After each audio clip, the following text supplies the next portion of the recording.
अगला सवाल है मत्ती की इंजील इसमें 10 और 14 में, जो कोई तुम्हें ग्रहण न करे और तुम्हारी बात न सुने, उस घर या उस नगर से निकलते हुए अपने पाँव की धूल झाड़ डालो।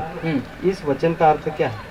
ओके, तो यहाँ पर जो है यीशु मसीह क्या कर रहे हैं, अपने 12 चेलों को जो है चुनकर उनको जो है भेजते हैं। अब उसको वचन 5 से पढ़ सकते हैं, कोई पढ़ेगा 5वां वचन से, मत्ती 10:5 से। ये वचन कभी कभी लोग इस्तेमाल करते हैं गॉस्पेल शेयर नहीं करने का। हम उधर गए थे, हमको उन्होंने मार दिया, हम थोड़ी ना वहां जाएंगे, लेकिन कॉन्टेक्स्ट क्या है, कॉन्टेक्स्ट पढ़ते हैं। पढ़े कोई एक जन? जो कोई तुम्हें ग्रहण न करे। नहीं, उधर से नहीं, आप पढ़िए 5वां वचन से। 5वां वचन से। इन 12 को यीशु ने यह आज्ञा देकर भेजा, अन्य जातियों की ओर न जाना, अन्य जातियों की ओर मत जाना, और सामरियों के किसी नगर में प्रवेश न करना, और सामरियों को किसी नगर में प्रवेश मत करना। सो कॉन्टेक्स्ट यहाँ पर क्या है, यीशु मसीह जो चेलों को भेज रहे हैं ना, वो उनको शुभ संदेश बांटने के लिए भेज रहे हैं, लेकिन किसके पास भेज रहे हैं वो देखो जरा। बैठ जाओ बेटा आराम से। किसके पास भेज रहे हैं यीशु मसीह उनको? सिर्फ और सिर्फ इस्राएल के घराने के पास भेज रहे हैं। किसके पास नहीं भेज रहे हैं? अन्य विश्वासियों के पास नहीं भेज रहे हैं। आगे पढ़ेंगे।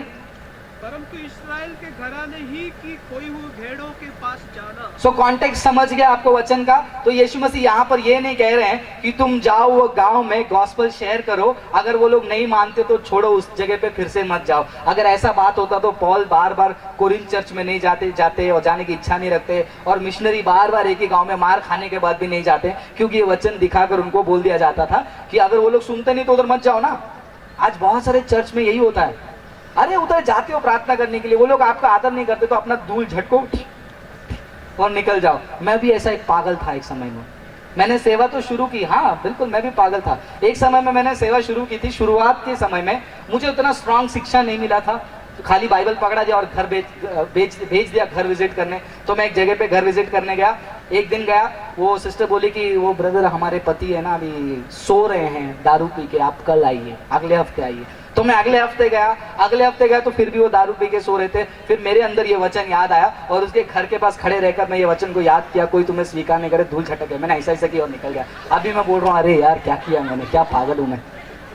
तो इसीलिए वचन का कॉन्टेक्स्ट बहुत जरूरी होता है। ये इस्राएल के घराने के लिए कहा गया है, क्योंकि इस्राएल के घराना को बताओ, वो लोग स्वीकार करेंगे तो स्वीकार करने दो, नहीं तो दोबारा मत जाओ, क्योंकि यीशु मसीह उनको बताएंगे और उसके बाद पूरी दुनिया अन्य जाति को अपने पास लेकर आएंगे। ये कॉन्टेक्स्ट है ये वचन का। समझ गए जिसका भी सवाल है? अगर नहीं समझा तो हाथ उठाओ जिसने सवाल पूछा, मतलब समझ गया, अच्छी बात है। देखो यहां पर मैं, आपको क्या लगता है यहां पर मेरे दिमाग में कंप्यूटर है क्या? नहीं ना। आपके सामने मैं क्या कर रहा हूं, उस वचन का अर्थ समझने के लिए ऊपर का वचन नीचे का वचन पढ़ रहा हूं, खत्म हो गया। यही तरीका है बाइबल पढ़ने का। एक वचन समझा नहीं, एक वचन को अभी मैं आपको सिंपल से एक भाषा में समझाता हूं। बाइबल में अगर आपको एक शब्द नहीं समझा, ध्यान से सुनिए, बाइबल में अगर आपको एक शब्द नहीं समझा, वो शब्द जो वचन में है वो वचन को पढ़ो और वचन को पढ़ने को समझने को कोशिश करो। अगर वो वचन आपको नहीं समझा, वो वचन जिस अध्याय में है वो पूरा अध्याय पढ़ो और समझने की कोशिश करो। अगर अध्याय समझ में नहीं आया, वो अध्याय जिस किताब में है वो किताब को पढ़ो, समझने की कोशिश करो। अगर तभी भी समझ में नहीं आया, वो किताब किस नियम में है, नए नियम है तो पूरे नए नियम को पढ़ो, आपको समझ में आएगा। अगर समझ नहीं आया तो पुराना नियम से लेकर प्रकाशित वाक्य तक पढ़ो। नहीं समझ में आया तो मेरे को आके बोलना। ये स्टडी है, इसको हम कहते हैं if you want to learn the meaning of the word, look at the verse.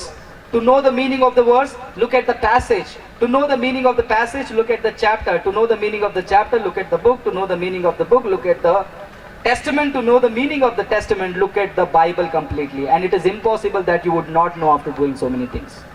लेकिन क्या करें, हमको नहीं पढ़ना है इतना, समय नहीं।